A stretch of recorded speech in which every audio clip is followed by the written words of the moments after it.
Those clouds remind me about my last weekend. As much as I can recall, it was a classic old place, rich in greenery. I was amazed to see the simplicity of it, like it pulled me in a daze.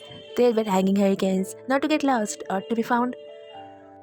There was also a large water body, maybe that's what they call it. But there was a faint purplish mist, and sometimes it felt like I witnessed some kind of catch to escape from the water of that lake. Maybe my imagination was running wild because I was enchanted by the goddess of the river. Who knows, right? The calming cold breeze was embracing the bare skin of my cheeks as it was saluting my presence. At the crisp of dawn, I felt something which I never really knew that I craved for. That sweet, faint, yet fresh smell of Cape Gardenia. Everything was too tantalizing. As I stared at that inkish sky, for fulfilling my wish of witnessing sunsets, or at least the moon, to my curiosity, there were obstacles in the form of thick gloomy clouds, and it was a new moon's day too. Unconsciously, I stretched my right hand towards the murky sky. By the way, it is a known practice of mine, which feeds the fire of my desire to reach for my passion, which that time somehow created a thought in my mind. Like I was a time traveler who had crossed centuries in the past in a hope of fulfilling her sea of desires by exploring. I could have fully dissolved myself with a tranquil environment unless someone would not have interrupted me.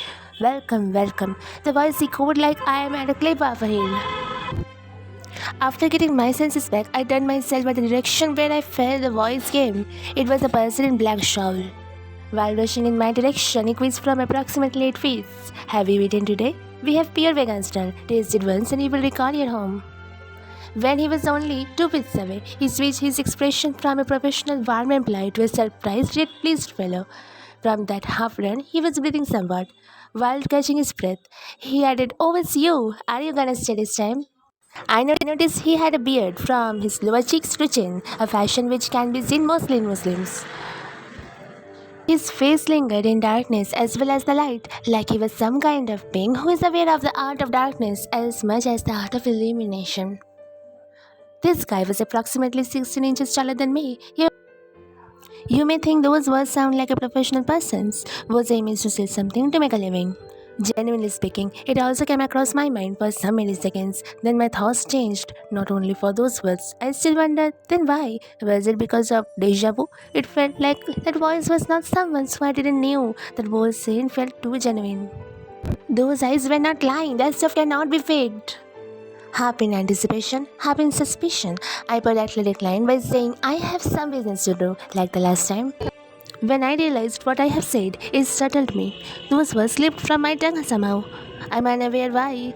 As this question came into my mind, some memories flashed. A building, thunderstorm. I can recall myself enjoying a clear, ringing laugh with a girl who cannot be a distant friend.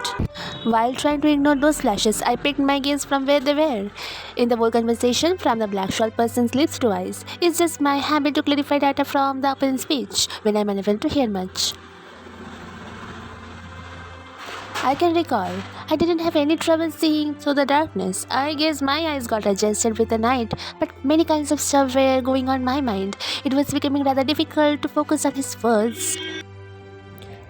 My chatmate replied, "Okay, then we can meet the next time when you will wonder again. Just don't drown, okay? Like today." With a smile which was pointing that he was testing on the way I was standing before. By the way, your client seemed pretty happy.